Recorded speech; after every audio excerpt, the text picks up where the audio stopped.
ومن أحسن دينا ممن أسلم وجهه لله وهو محسن واتبع ملة إبراهيم حنيفا واتخذ الله إبراهيم خليلا.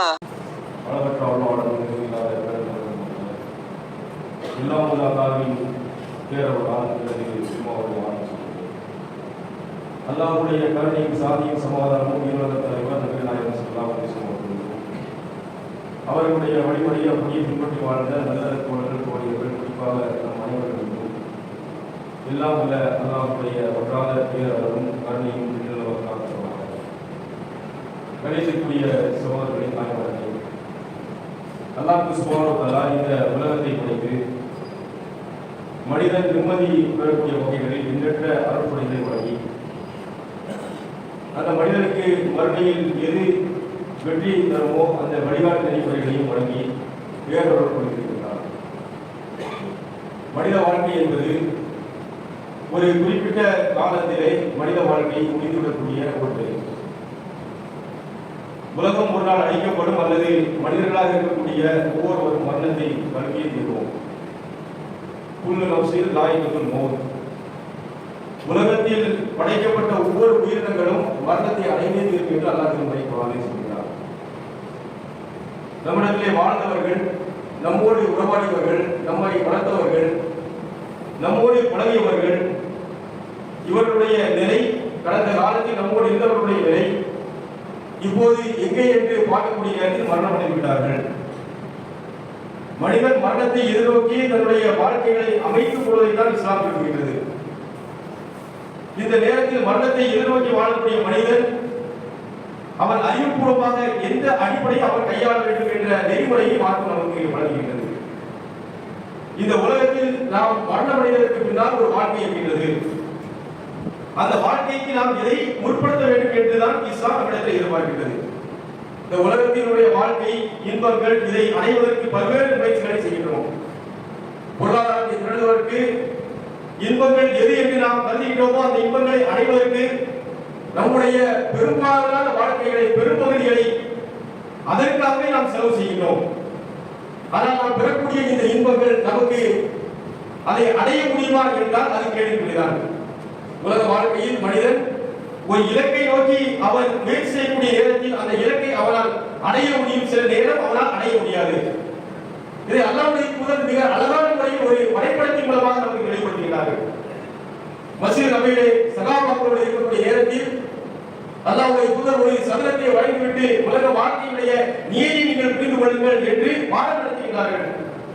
அந்த சதுரத்திலே மையத்தில் ஒரு புள்ளியை ஏற்படுத்தி இங்கும் அங்குமாக ஒரு கோட்டை அல்லாஹ்வுடைய தூதர் ஏற்படுத்திவிட்டு அந்த மையப்புள்ளியில் இருந்து ஒரு கோட்டை அந்த சதுரத்தில் இருந்து வெளியே எடுத்து வருகிறார்கள்.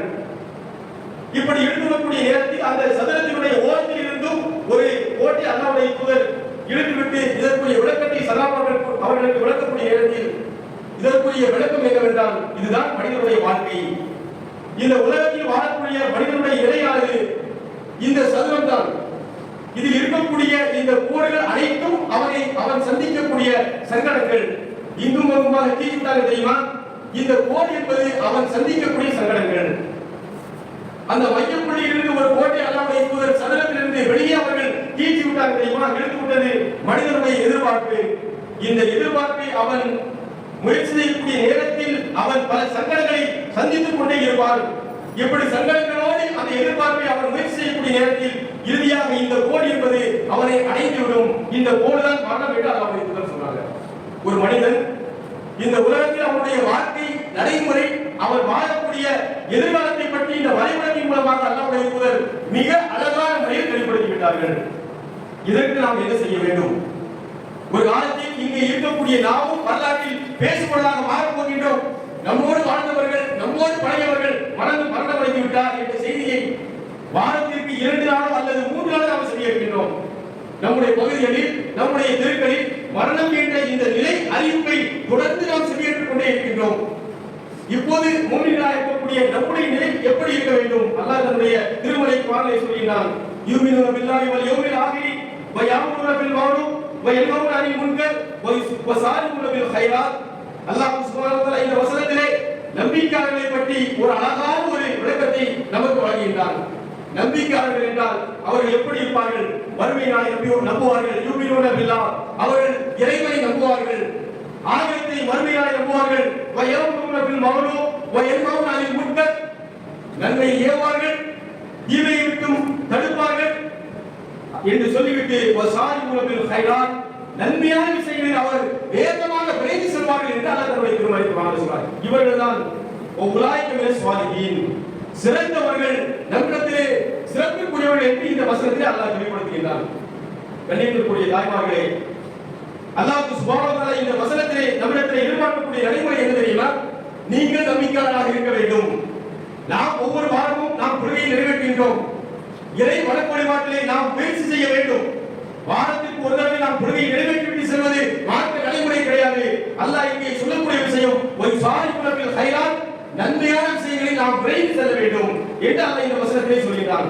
இன்னொரு இடத்துல அல்லாஹ் சுப்ஹானஹு வ தஆலா கடந்த காலத்தில் வாழ்ந்த நல்லவர்கள், நபிமார்களுடைய நிலையை பற்றி அல்லாஹ் சொல்லக்கூடிய நேரத்தில் இன்னமும் காலு யுசாரிபுன பில் கைராத், கடந்த காலத்தில் வாழ்ந்த நல்லவர்களுடைய நிலை எப்படி இருந்தது என்றால் வயதுலனா ரஹபம் வரதபம் வகாருலனா காஷியூன், அவர்கள் நன்மையை நோக்கி வேகமாக செல்லக்கூடியவர்களாக இருந்தார்கள். எந்த நன்மையையும் அவர்கள் இழப்பதற்கு ஒருபோதும் அவர்கள் விடமாட்டார்கள். நன்மையை நோக்கி அவர்கள் விரைவார்கள் என்று சொல்லிவிட்டு அவர்கள் நம்மிடத்திலே மறுமையுடைய அச்சத்தை கொண்டு இறைவனை பயந்து பிரார்த்திப்பார்கள் என்று அல்லாஹ் இந்த வசனத்திலே தெளிவுபடுத்துகின்றான். கணிதத்திற்குரிய தாய்மார்களே, நாம் நன்மையை நோக்கி ஏன் விரைய வேண்டும் என்றால் மரணம் என்ற ஒரு நிலை எந்த நேரத்திலும் எதிர்நோக்கி வாழ்க்கையை நாம் நடத்துகின்றோம். இந்த உலகத்தில் ஒட்டுமொத்த மனித வர்க்கமும் எல்லா விஷயத்திலும் ஒரு சேர நம்பிக்கை கொள்ளக்கூடிய ஒரு நிலை என்றால் மரணம். கொள்கையில் மாறுபாடு இருக்கும், பேச்சில் மாறுபாடு இருக்கும், உணவில் மாறுபாடு இருக்கும், எல்லா விஷயத்திலும் மாறுபாடுகள் இருக்கும். ஆனால் மொத்த உலகமும் ஏற்றுக்கொண்ட ஒரு நியதி என்றால் உண்மை என்றால் மரணம். இந்த மரணத்தை எதிர்நோக்கி வாழக்கூடிய நாம் என்ன செய்ய வேண்டும் என்று அல்லாஹ் இந்த வசனத்தின் மூலமாக மிக அழகான ஒரு தெளிவுரையை நமக்கு வழங்குகின்றார். இப்ப நாம என்ன செய்யணும்? மரணத்துக்கு பின்னால் ஒரு வாழ்க்கை இருக்கின்றது என்பதை நாம் ஒவ்வொருவரும் அனுப்பொழுதும் அந்த சிந்தனையை தெளிவுபடுத்தக்கூடியவர்களாக, சிந்தனையோடு வாழக்கூடியவர்களாக நாம் இருக்க வேண்டும். இதற்கு நமக்கு கல்வி ரொம்ப முக்கியமான ஒரு விஷயம். இறைவனை பற்றி அறிந்து கொள்வது ரொம்ப முக்கியமான ஒரு விஷயம். ஏனென்றால் மரணம் என்ற ஒரு நிலையை எல்லாமே புரிந்திருக்கின்றோம். எல்லாமே மரணமடைவோம் என்ற ஒரு நிலையை அறிந்திருந்தாலும் மனித வாழ்க்கை என்பது பல வேலைகளுக்கு மத்தியில், பல சூழ்நிலைகளில் அவன் மரணத்தை பற்றிய அச்சமற்ற நிலையில் அவனுடைய வாழ்க்கை முறையை கழிக்கின்றான். பார்க்கிறோமா இல்லையா? நாம் பயானம் நம்பியிருப்போம், அல்லது ஏதாவது சந்தர்ப்பத்தில் மரண என்ற நிகழ்வை நாம் அடையக்கூடிய நேரத்தில் நம்முடைய உறவினர்களோ, நம்முடைய தெருவில் இருக்கக்கூடியவர்களோ, நம்முடைய நண்பர்களோ மரணத்தை அவர்கள் அடையக்கூடிய நேரத்தில் மரண சிந்தனை நம்மிடத்தில் நிலவும். அதற்கு பின்னாலே என்ன? ஒரு குறிப்பிட்ட காலத்தில் நேரத்தில் அந்த சிந்தனை நம்மை விட்டு வேலை பழுவலோ வேறு ஏதோ ஒரு சூழ்நிலையோ நம்மை அப்படியே மறக்கடித்து நாம் வேற ஒரு நிலையை நாம் சென்று விடுகின்றோம். அல்லாஹ்வுடைய தூதர் நபிகள் நாயகம் ஸல்லல்லாஹு அலைஹி வஸல்லம் சொல்றாங்க, இந்த நிலையை நாம் அடைவதற்கு நாம் மார்க்கத்தோடு தொடர்படுத்தக்கூடியவர்களாக நாம் இருக்க வேண்டும். மார்க்க சிந்தனையை நாம் வளர்த்துக் கொள்ள வேண்டும். அல்லாஹ்வுடைய தூதர் சொல்றாங்க, உமன் அலாத ஆகிரதி, அல்லாஹ்வுடைய தூதர் சொல்றாங்க, உமன் சலக்க தனிக்கர் தமிசுபிகி இல்மன் சகலல்லாஹு லஹுபிகி தனிக்கர் இலல் ஜன்னா. அல்லாஹ்வுடைய தூதர் இந்த ஹதீஸ்கள்ல அழகான முறையில் ரத்தின சுருக்கமாக ஒரு வார்த்தையை சொல்கிறார்கள். யார் ஒருவர் இல்மை தேடி ஒரு பாதையில் செல்கின்றாரோ அவருக்கு சொர்க்கத்திற்குரிய பாதை அல்லாஹ் இலவாக்குகின்றான். மிக பெரிய பொருள் கொண்ட ஒரு வார்த்தை. சொர்க்கத்திற்குரிய பாதையை கல்வி காட்டும் என்று அல்லாஹ் சொன்னாங்க. இந்த உலகத்துல நாம பெறக்கூடிய கல்விகள், அதன் மூலமாக அதிகாரத்தை நாம் பெற முடியும். உலக நடைமுறையில் நாம் கல்வியை பெற்றுவிட்டு அதிகாரத்தை பெற்றதற்கு பின்னால் நாம் எதிர்பார்க்கக்கூடிய பொருளாதாரத்தை நாம் பெற முடியும். இந்த அனைத்து முயற்சிகளும் நமக்கு மரணத்திற்கு பின்னால் வரக்கூடிய வாழ்க்கைக்கு பயன்பெறுமா? இது கல்வி தீர்மானிக்க வேண்டும். நாம் பெறக்கூடிய கல்வி என்பது, இந்த உலகத்தில் பெறக்கூடிய கல்வி என்பது ஒரு குறிப்பிட்ட காலத்தில் அதை நோக்கி முயற்சி செய்கின்றோம். ஒரு அதிகாரத்தை பெறுவதற்காக அல்லது இந்த துறைகளில் சிறந்து விளங்க வேண்டும் என்பதற்காக மனிதன் முயற்சி செய்கின்றான். அந்த இலக்கை நோக்கி முயற்சி செய்யக்கூடிய நேரத்தில் அந்த இலக்கை அடைகின்றான். அந்த இலக்கின் மூலமாக அவருடைய கடைசி இலக்கு பொருளாதாரத்தை பெறுகின்றான். இருக்கா இல்லையா? இன்னைக்கு நம்ம 12 படிக்கணும், அதற்கு பின்னால் காலேஜுக்கு போகணும், அதற்கு பின்னால் வேற ஏதாவது ஒரு தொழில் சார்ந்த அல்லது ஏதாவது ஒரு பயிற்சி கல்வியை பெற வேண்டும், அல்லது அதிகாரத்தை நோக்கி தேர்வை நாம் சந்திக்க வேண்டும். அதற்கு பின்னால் அதிகாரத்தை மனிதன் பெறுகின்றான். இந்த அனைத்து முயற்சிகளுக்கும் எவ்வளவு காலம் தேவைப்படுகிறது? உலக நன்மை பெறுவதற்கு, உலகத்தில் நாம் எதை அடைய வேண்டும் என்று முயற்சி செய்கின்றோமோ அதை பெறுவதற்கு இவ்வளவு காலம் தேவைப்படுகிறது. தேவைப்படக்கூடிய கிடைக்கக்கூடிய நேரத்தில் அதை மனிதன் சில நேரங்களில் அடைவான். அல்லாஹ் நாடினால் அடைவதற்கு முன்னால் மரணம் அவனை சம்பவிக்கும். இந்த கல்வி மரணத்திற்கு பின்னால் வரக்கூடிய வாழ்க்கையை தீர்மானிக்கின்றதா? எனவே நம்முடைய வாழ்க்கை நடைமுறை எப்படி போகுது தெரியுமா? நாம கல்வி என்ற நிலையில் நம்முடைய பாதைகள் அனைத்தும் எந்த அடிப்படையை நோக்கி பெறுகின்றது என்றால் ஒரே ஒரு இலக்கு தான், பொருளாதாரத்தை அடைய வேண்டும். நாம் பெறக்கூடிய கல்வி அல்லது நம்முடைய பிள்ளைகளுக்கு நாம் எதை கொடுக்க வேண்டும் என்று பெற்றோர்கள் தீர்மானிக்கின்றாரோ அந்த கல்வி, இந்த கல்வியின் மூலமாக மரணத்திற்கு பின்னால் நமக்கு இன்பம் பாக்கியம் கிடைக்க வேண்டும் என்ற எண்ணம் நம்மளுடைய இருக்கிறார். கணித்திற்குரிய தாய்மொழியை அல்லாஹ்வுடைய தூதர் மிக அழகான முறையிலே இந்த இடத்திலே சொல்கின்றார். யார் ஒருவர் கல்வியை நோக்கி அவர் செல்கின்றாரோ அல்லாஹ் சொர்க்கத்திற்குரிய பாதையை இலவாக்கினான். பாதையை இலவாக்குதல் அப்படின்னா அந்த கல்வி என்பது நமக்கு சொர்க்கத்தை பெற்றுத்தர வேண்டும். அந்த கல்வி என்பது நாம் இந்த உலக வாழ்க்கையில் எல்லா இன்பத்தையும் எப்படி பெறுவதற்கு முயற்சி செய்கின்றோமோ இந்த குறிப்பிட்ட காலங்களை முடித்துவிட்டு மரணத்திற்கு பின்னால் நிரந்தரமான ஒரு வாழ்க்கைக்கு அதை பயன் தர வேண்டும். இப்படிப்பட்ட ஒரு நிலை அந்த கல்வி நமக்கு தர வேண்டும். இந்த நேரத்தில் நம்ம ஒரு சிந்தனை வரலாம், அப்ப இந்த உலகத்தை நம்ம படிக்க கூடாதா? இந்த உலகத்தில் படிக்கிறதுனால மார்க்கத்தில் தடையா அப்படிங்கக்கூடிய ஒரு எண்ணம் நம்மிடத்தில் வரலாம். ஆனால் இந்த எல்லா கல்வியும் நமக்கு மரணத்திற்கு பின்னால் பயன்பெறக்கூடிய வகையில் அமைத்துக் கொள்ள வேண்டும். இதற்கு அடிப்படை தேவை என்னவென்றால் மார்க்கத்தை பற்றி அவர்கள் புரிந்து கொள்ள வேண்டும். அல்லாஹ் என்றால் யார்? இறைவன் நம்மை எதற்காக படைத்திருக்கின்றார்? இறைவன் படைத்ததற்கு பின்னால் நம்மை ஒரு நாள் நமக்கு மரணத்தை வழங்குவார். அந்த மரணத்திற்கு பின்னால் ஒரு வாழ்க்கை இருக்கின்றது. அந்த வாழ்க்கையில் நம்முடைய நிலை என்ன யோசிக்கணும் இல்லையா? இன்னைக்கு நாம் ஒரு கல்வியை தேடி போகக்கூடிய நேரத்தில் அதை பெறுவதற்கு எவ்வளவு முயற்சிகள் நம்ம செய்கிறோம். அதற்குரிய தேவையான ஆட்கட்ட ஆலோசனைகள் பெறுகின்றோம். அதனால் கிடைக்கக்கூடிய பயன்கள் என்ன என்று தேடி முயற்சி செய்கின்றோம். எல்லா முயற்சிகளுக்கும் மத்தியில் தான் இதை நாம் பெறுகின்றோம். காரணம், அந்த நன்மைகளை, இன்பத்தை நம்முடைய காதால் கேட்கின்றோம், கண்ணால் பார்க்கின்றோம். இந்த இன்பத்தை அடைவதற்கு எல்லா வகையிலும் நம்ம முயற்சி அமைச்சுக்கிறோம். கண்ணியத்திற்குரியவர்களே, இந்த முயற்சி ஒரு நாள் அழியக்கூடிய வாழ்க்கைக்கு பின்னால் நிரந்தரமான ஒரு வாழ்க்கைக்கு இந்த முயற்சியை நாம் அமைத்துக் கொள்ள வேண்டும். அல்லாஹ்வுடைய தூதர் அதைத்தான் இந்த வசனத்தின் மூலமாக மிக ரத்தின சுருக்கமாக நமக்கு வெளிப்படுத்துகின்றார்கள். ஒரு இடத்தில் அல்லாஹ் திருமறை குர்ஆனில் சொல்கிறான், சொர்க்கத்தினுடைய இன்பங்களை அப்படியே பேசிக்கலாம். சொர்க்கத்தினுடைய இன்பங்களை அல்லாஹ் அதில் கிடைக்கக்கூடிய வாக்கியம், அதில் பெறக்கூடிய நன்மைகள் எல்லாத்தையும் அல்லாஹ் பட்டியல் போட்டுட்டே வரக்கூடிய நேரத்தில் நீங்கள் விரும்பக்கூடியவர்கள் எதை ஆசைப்பட வேண்டும் என்றால் ஆசைப்படக்கூடியவர்கள், போட்டி போடக்கூடியவர்கள் இந்த இன்பத்தில் அவர்கள் போட்டி போட வேண்டும் என்று அல்லாஹ் சொல்கிறார். நம்முடைய முயற்சி ஒரு சேர எதை நோக்கி இருக்க வேண்டும் என்றால் சொர்க்கத்தை அடைவதை நோக்கி நாம் இருக்க வேண்டும். கண்ணியத்திற்குரிய தாய்மார்களை, இந்த அடிப்படையில் தான் இந்த பிரச்சாரத்தை அல்லாஹ்வுடைய தூதர் சொல்லக்கூடிய நேரத்தில் நபி தோழர்கள் சரியான முறையில் இறைவனை புரிந்து கொண்டார்கள். நபி தோழர்களுடைய வாழ்க்கை எப்படி இருந்துச்சு தெரியுமா? உலக நடைமுறையை, உலக இன்பத்தை எதிர்நோக்கி தான் அவருடைய வாழ்க்கை இருந்தது. அவருடைய நிலை அனைத்தும் எந்த அளவில் என்றால் உலகத்தில் கிடைக்கக்கூடிய நன்மைக்காக உலகத்தில் இருக்கக்கூடிய பிரஸ்டீஜ் சொல்லுவாங்க தெரியுமா? அதாவது குலங்களுக்கு இடையே ஏற்படக்கூடிய பகைமை, தனக்கு இடையே ஏற்படக்கூடிய பிரஸ்டீஜ், இது எல்லாத்தையும் தலைமுறையாக தீர்க்கக்கூடிய நடைமுறையில் இருந்தாங்க. உலக நன்மைகளை எதிர்பார்த்து அவருடைய வாழ்க்கை முறை இருந்தது. குலைக்கு குலை என்ற ஒரு நிலை இருந்தது. ஐயாமுல் ஜாலியா என்று வரலாற்று ஆசிரியர்கள் பதிவு செய்வதற்கு மிகப்பெரிய காரணம் என்ன தெரியுமா?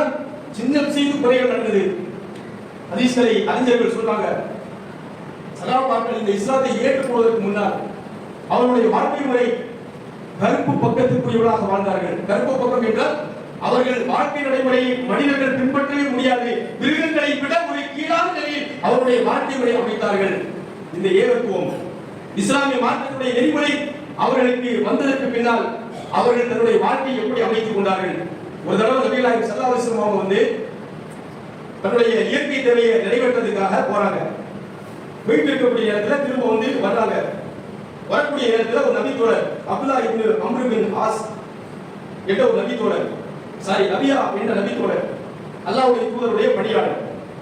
வயசு ரொம்ப ஒரு இளமை பருவத்தில் இருக்கக்கூடிய ஒரு பணியாளர். அல்லாஹ்வுடைய தூதருடைய இயற்கை தேவையை முடித்துவிட்டு வரக்கூடிய நேரத்தில் அவர்களுக்கு பணிவிடை செய்றாங்க. அதுக்குரிய தண்ணியை கொடுக்குறாங்க. அவர்கள் என்னென்ன தேவையோ அதை எல்லாத்தையும் நிறைவேற்றுகிறார்கள். நிறைவேற்றிவிட்டு அல்லாஹ்வுடைய தூதர் இந்த பணியை பார்த்ததுக்கு பின்னால அவருக்கு ஏதாவது ஒரு உபகாரம் செய்யணும் அப்படின்னு அல்லாஹ்வுடைய தூதர் விரும்புறாங்க. விரும்பக்கூடிய நேரத்தில் அந்த நபி தோழர்கிட்ட, அந்த ரபியா என்ற நபி தோழர்கிட்ட கேட்கறாங்க, யார் ரசூலுல்லாஹ், அல்லாஹ்வுடைய தூதர் கேட்கறாங்க, நபியா இந்த மாதிரி அழகான முறையில எனக்கு பணிவிடை செய்ய உங்களுக்கு ஏதாவது நான் தர வேண்டும் என்று நான் விரும்புகின்றேன். ஆகையால் எங்களிடத்தில் ஏதாவது கேள் அப்படின்னு கேட்கிறாங்க. கேட்கக்கூடிய நேரத்தில் இந்த இளமை பருவத்தில் இருக்கக்கூடிய இந்த தோழர் என்ன செய்யறாங்க அப்படின்னா அல்லாஹ்வுடைய தூதர்கிட்ட வந்து சொன்னாங்க, யா ரசூலுல்லாஹ், எனக்கு இன்னைக்கு உங்களோட நான் எப்படி இருக்கிறேனோ, உங்களுக்கு பணிவிடை செஞ்சு உங்களோடு எப்படி நான் வாழ்கின்றேனோ இதே போன்று நாளை மறுமை நாளில் உங்களோட சொர்க்கத்தில் இருக்க வேண்டும் என்று அல்லாஹ்வுடைய தூதர் கேட்கிறாங்க. அல்லாஹ்வுடைய தூதர் திரும்ப வந்து கேட்கிறாங்க. ஏன்னா நபி நாயகம் ஸல்லல்லாஹு அலைஹி வஸல்லம் வந்து ஜனாதிபதி. அல்லாஹ்வுடைய தூதருடைய கேள்வி வந்து உலகத்தில் அவருக்கு ஏதாவது தேவையா அப்படிங்கக்கூடிய அடிப்படையில் தான் கேள்வி இருக்கு. அல்லாஹ்வுடைய தூதர் கேட்கிறாங்க, அப்ப குல்தா அஸ்ஸாலுக முராஃபிகத்துல் ஜன்னா என்று அவங்க சொன்னதுக்கு அப்புறம் அல்லாஹ்வுடைய தூதர் அவங்க கையில தாரீங்க, யா நபியாவே உங்களுக்கு வேற ஏதாச்சும் வேணுமா அப்படின்னு கேட்கக்கூடிய நேரத்துல அந்த நபி தோழர் சொல்றாங்க, உபதாலிக்க யா ரசூலுல்லாஹ், எனக்கு இன்றைய தினம் உங்களோடு நான் எப்படி வாழ்கின்றேனோ இதே போன்று உங்களிடத்திலே உங்களோடு சொர்க்கத்தில் நான் இருக்க வேண்டும் என்று அல்லாஹ்வுடைய தூதர் சொன்ன உடனே அல்லாஹ்வுடைய தூதர் சொன்னாங்க, யா நபியா, என்னோடு சொர்க்கத்திலே நீ இருக்க வேண்டும் என்றால் அதிகமாக நீ சஜிதா செய்யக்கூடியவர்களாக, தொழுகையை சரியான முறையில் நிறைவேற்றக்கூடியவர்களாக நீங்கள் இருக்க வேண்டும் என்று அல்லாஹ்வுடைய தூதர் சொன்னாங்க. இதுல நமக்கு கிடைக்கக்கூடிய பாடம் தெரியுமா? அல்லாஹ்வுடைய தூதருக்கு வந்து பணி செய்யறாங்க, பணி செஞ்சுட்டு ஊதியம் செய்வா ஏதாவது கேட்கக்கூடிய நேரத்தில் அந்த நபி தோழர் உலக ஆதாயத்தை முன்னிறுத்தி எந்த எதிர்பார்ப்பையும் வெளிப்படுத்தல. இதை நாம் என்ன செய்வோம்? யாராவது நம்மகிட்ட பணி செய்யக்கூடிய யாராவது ஒரு ஊழியர் இந்த மாதிரி ஒரு வேலையை சரியான முறையில் செஞ்சுட்டார் அப்படின்னா அவர்கிட்ட உங்களுக்கு ஏதாவது வேணும்னு கேட்டவங்க அவருடைய எதிர்பார்ப்பு என்னவா இருக்கும்? ஒரு கம்பெனியில ஒருத்தர் வேலை செய்யறாரு, அந்த மேனேஜரோ அல்லது முதலாளியோ நம்மளை கூப்பிட்டு நீ நல்ல வேலை செய்யற, உனக்கு என்ன வேணும் அப்படின்னு கேட்டா நாம என்ன சொல்லுவோம்? நம்முடைய நிலை எப்படி இருக்கும் என்றால், எனக்கு சம்பள உயர்வு வேணும், எனக்கு போலீஸ் வேணும், எனக்கு இது வேணும், உலக நன்மையை மட்டுமே எதிர்நோக்கித்தான் நம்மளுடைய எல்லா பணிகளும் அமையும். ஆனால் நபித்தோருடைய நிலை ஏன் இப்படி மாறியது? அவருடைய நிலை எந்த அளவில் வறுமையில் இருந்தார்கள் என்று வரலாற்றிலே பார்க்கின்றோம். எந்த அளவில் அவருடைய நிலை மிக கவலைக்கிடமான நிலையில் இருந்தது என்று வரலாற்றில் பார்க்கின்றோம். எந்த அளவுக்கு என்றால் ஒரு தடவை அல்லாஹ்வுடைய தூதர் நபிகள் நாயகம் ஸல்லல்லாஹு அலைஹி வஸல்லம் முற்பகல் இருக்கிறாங்க. ஒரு குளம், முழு என்ற ஒரு குளம் மஸ்ஜித் நபியில முற்பகலில் வருகிறார்கள். இந்த நிலையை அல்லாஹ்வுடைய தூதர் பார்த்த உடனே எலும்பும் தோலுமாக உடுத்துவதற்கு ஆடை இல்லாத ஒரு நிலையை அந்த தோழர்களை பார்த்தவுடன் அல்லாஹ்வுடைய தூதர் கடுமையான கஷ்டப்படுறாங்க. அந்த அளவுதான் இந்த சமூகம் இருந்தது. இப்படி இருக்கக்கூடிய இந்த சமூகம் உலகத்தை ஏன் மறந்தார்கள்? உலக ஏன் எதிர்பார்ப்பை விட்டுவிட்டு ஏன் மறுமைக்கு பின்னால் உள்ள வாழ்க்கையை தேர்ந்தெடுத்தார்கள் என்றால் கல்வி, சரியான கல்வியை பெற்றார்கள். அல்லாஹ் திருமறை குர்ஆன்ல சொல்றான் தெரியுமா? அல்லாஹ்வை பற்றி நீங்கள் தெரிந்து கொள்ள வேண்டும் என்றாலும் கல்வி தேவை. இறைவனை நாம வந்து அல்லாஹ் என்று நாம எப்படி ஏற்றுக்கிறோம் தெரியுமா? நம்ம வீட்டுல நம்ம வாப்பா சொன்னாரு, அதுக்கு முன்னாடி நம்ம அல்லாஹ் சொன்னாரு, அதுக்கு முன்னாடி அவங்க வாப்பா சொன்னாரு. அல்லாஹ் பத்தி இதை தாண்டி நம்ம அல்லாஹ் பத்தி புரிஞ்சிருக்கிறோமா? இறைவனை பற்றி அறிந்து கொள்ளக்கூடிய கல்வியில் நம்மிடத்தில் ஏற்பட்ட முன்னேற்றம் என்ன? நம்மிடத்தில் ஏதாவது முன்னேற்றம் இருந்தது என்றால் நாம் ஒவ்வொருவரும் கேள்வி கேட்டுக் கொள்ள வேண்டும். அல்லாஹ் தன்னுடைய திருமறை குர்ஆனில் சொல்கிறார், பாலம் அன்னஹு லா இலாஹ இல்லல்லாஹ், இறைவனை நீங்கள் அறிந்து பின்பற்ற வேண்டும் என்று அல்லாஹ் சொல்கிறார். பாலம் அறிந்து கொள்ளுங்கள், அன்னஹு லா இலாஹ இல்லல்லாஹ், வணக்கத்திற்குரியவன் இறைவன் யார் என்பதை நீங்கள் விளங்கி பின்பற்ற வேண்டும் என்று அல்லாஹ் திருமறை குர்ஆனில் சொன்னார். இறைவனை விளங்கணும். இறைவன் என்றால் யார்? நமக்கு சுன்னத் ஜமாத்துக்குள்ள வித்தியாசம் என்ன தெரியுமா? ஒரு காலத்துல வந்து தர்கா கூடும், சமாதி கூடும், இன்னும் பிற மார்க்கத்திற்கு புறம்பான செயல்களை வேறு பள்ளியில் இருந்து செய்த காரணத்தினால் அதை விட்டு அது தவறு என்று நாம் இந்த பகுதிக்கு வந்த காரணம் என்ன? கல்வியை பெற்றோம், அது தவறு என்று புரிந்து கொண்டோம். ஆனால் அவர்களுக்கும் நமக்கும் உள்ள வேறுபாடு என்ன தெரியுமா? இணை கற்பிக்கக்கூடிய விஷயத்தில் தான் ஏழை வேறுபாடு இருக்குதா? சரியான கல்வி நம்முடைய வாழ்க்கையில் மேம்பட்டால் ஒழிய மார்க்க நடைமுறையில் நாம் சரியான முறையில் நாம் இருப்போம். கல்வி மேம்படுவதில் எப்படி இருக்க வேண்டும் என்றால் நம்முடைய செயல்பாடுகள் ஒவ்வொன்றும் மரணத்திற்கு பின்னால் வரக்கூடிய வாழ்க்கைக்கு நன்மை பயக்குமா? இந்த கேள்வி நம்ம கேட்டோம் அப்படின்னு வைக்க, திருமண உறவு சரியான முறையில் நாம் இருப்போமா? வந்திருக்கக்கூடிய எல்லா மக்களும் திருமண உறவு சரியான முறையில் இருக்கிறோமா? திருமண பந்தத்தை ஏற்றுக்கிறது அல்லாஹ்வுடைய தூதர் முன்னிறுத்தி செய்யறோமா? அந்த விஷயத்துல மார்க்கத்துக்கு புறம்பான நிகழ்வுல கலந்து கொள்ளக்கூடிய விஷயத்துல நாம இறைவனையும் இறைவனுடைய தூதரை முன்னிறுத்தி புறக்கணிக்கிறோமா? கல்வியில மட்டும் வித்தியாசம் இருக்குது. சுன்னத் ஜமாத் உள்ளவங்கள்ட்ட வந்து தர்கா மற்ற விஷயங்கள்ல குறை இருந்தது அப்படின்னா நம்மிடத்தில் இருக்கக்கூடிய குறை என்ன தெரியுமா? சிலரை ஏற்றுக்கிறோம், விரும்புவதை ஏற்றுக்கிறோம், விரும்பாத விட்டுறோம். நமக்கும் அவர்களுக்கும் உள்ள வித்தியாசம் நூல் இடையில உள்ள வேறுபாடுதான். ஆனால் இன்னைக்கு நடைமுறை உலகம் மிகப்பெரிய ஒரு எச்சரிக்கையான ஒரு நிகழ்வை நம்மளுக்கு காட்டிட்டே இருக்கு. கண்ணியத்துக்குரிய தாய்மார்களே, சகோதர சகோதரிகளே, இந்த நிலை நம்மிடத்திலே மாற வேண்டும் என்ற ஒரே நோக்கத்துக்காக தான் சுட்டிக்காட்டப்படுது. நம்முடைய வாழ்க்கை மேம்படணும். ஒரு இடத்துல ஊதியத்துக்கு முன்னேற்றம் இல்லை அப்படின்னா அடுத்த இடத்துக்கு போவோம். ஒரு இடத்துல கல்வி முன்னேற்றம் இல்லை அப்படின்னா அடுத்த இடத்துக்கு போவோம். மனித வாழ்க்கையில முயற்சியில எந்த குறையும் இல்லை. சரிதானே? இது ஏதாச்சும் ஒரு தவறு இருக்குதா? நான் சொல்றதுல மனித வாழ்க்கையுடைய முன்னேற்றத்தில் நம்முடைய பிள்ளைகளுடைய கல்வி தரம் இல்லையா? தேவையான கல்வி நிலையத்தை நாம் தேடி நாம் கொண்டு போய் சேர்க்கிறோம். பொருளாதார முன்னேற்றம் இல்லையா? தேவையான இடத்தை தேடி நாம் சென்று அதை முயற்சி செய்கிறோம். ஆனால் மரணத்திற்கு பின்னால் வரக்கூடிய வாழ்க்கையில் நம்மிடத்தில் எந்த முன்னேற்றம் இருக்கின்றது? அல்லாஹ் கேட்க மாட்டானா? அல்லாஹ் சுப்ஹானஹு வ தஆலா தன்னுடைய திருமறை குர்ஆனில் சொல்கிறார், அல்லதி ஹலகல் மௌத வல் ஹயாத லியப்லுவக்கும் அய்யுக்கும் அஹ்ஸனு அமலா. இந்த வாழ்க்கை, அதற்கு பின்னால் வரக்கூடிய மரணம், இதை நாம் ஏற்படுத்தியதற்கான காரணம் உங்களிடத்தில் யார் நல்ல இபாதத்துகள் செய்கிறார்கள் என்று சோதிப்பதற்காக தான் நம்மள்ட்ட அல்லாஹ் சோதிக்கிறான். இன்னைக்கு நாம் சரியான முறையில் இருக்கிறோமா? கல்வியில சரியான கல்வியை பெற்று நம்முடைய இபாதத்துகளை சரியான முறையில் அமைத்து அல்லாஹ்வுடைய தூதர் தடுத்த விஷயங்களை சரியான முறையில் விலகி இருக்கிறோமா அப்படின்னு அல்லாஹ் பார்க்கிறான். கண்டிக்கக்கூடிய தாய்மார்களை ஒரே ஒரு தகவலை சொல்லிட்டு முதல் முறையை நிறைவு செய்யலாம் என்று ஆசைப்படுகிறேன். அல்லாஹ் தன்னுடைய திருமறை குர்ஆனில் சொல்கிறார், யா அய்யுஹல்லதீன ஆமனூ மய்யர்தத்த மின்கும் அன் தீனிஹி ஃபஸௌஃப யஹ்தில்லாஹ். அல்லாஹ் திருமறை குர்ஆனில் சொல்கிறான், நம்பிக்கையாளர்களே கவனமெடுத்து கேளுங்கள், இறைவனை மட்டுமே ஏற்றுக்கொண்டவர்களே கவனமெடுத்து கேளுங்கள் என்று அல்லாஹ் சொல்லிவிட்டு, நீங்கள் சரியாக இல்லை என்றால், மார்க்கத்தை நீங்கள் புறக்கணித்தால் அல்லாஹ் உங்களை விட்டு வேறொரு சமுதாயத்தை கொண்டு வருவோம் அப்படிங்கிறான். அல்லாஹ்வுக்கு நம்ம தேவை கிடையாது. இன்னைக்கு நம்ம தௌஹீதில் இருக்கோம் அப்படின்னா நம்ம காலத்துல நம்ம இருக்கோம்.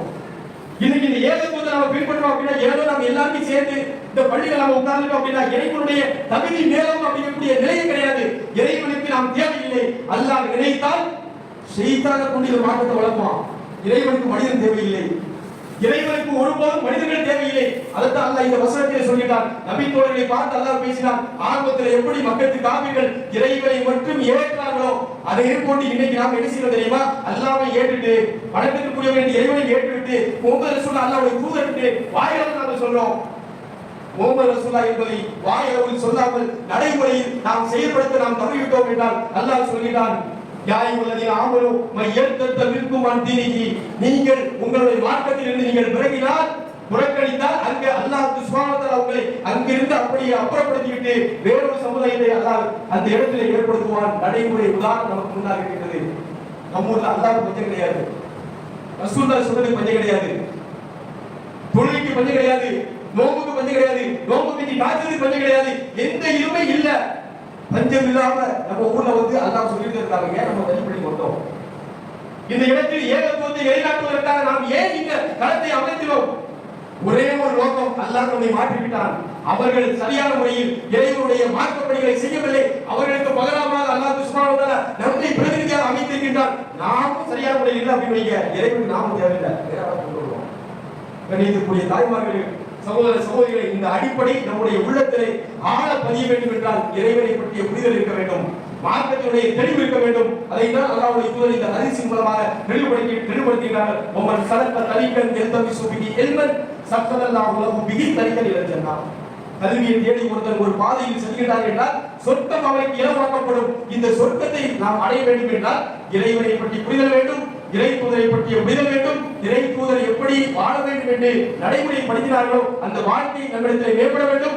எதிலிருந்து விலக வேண்டும் என்று நமக்கு தெளிவுபடுத்தினார்களோ அதிலிருந்து விலக வேண்டும். அவ்வாறு விலகவில்லை என்றால் நாம் வழிகேட்டினுடைய விழிப்பிலே சென்று விடுவோம். அல்லாஹ் அந்த நிலையிலிருந்து நம்மை பாதுகாக்க வேண்டும். இறுதி வரை மரணம் வரை இந்த ஏகத்துவத்திலே வாழ்ந்து இறைவனுடைய விருப்பத்திற்குரிய அடியானாக மன்னித்து மரணத்திற்கு பின்னால் சொர்க்கத்தை வழங்க வேண்டும் என்று கேட்டு நிறைவு செய்கிறேன். வாகை தாவான அல்ஹம்துலில்லாஹி ரப்பில் ஆலமீன். அஸ்ஸலாமு அலைக்கும் வரஹ்மத்துல்லாஹி வபரகாத்துஹு.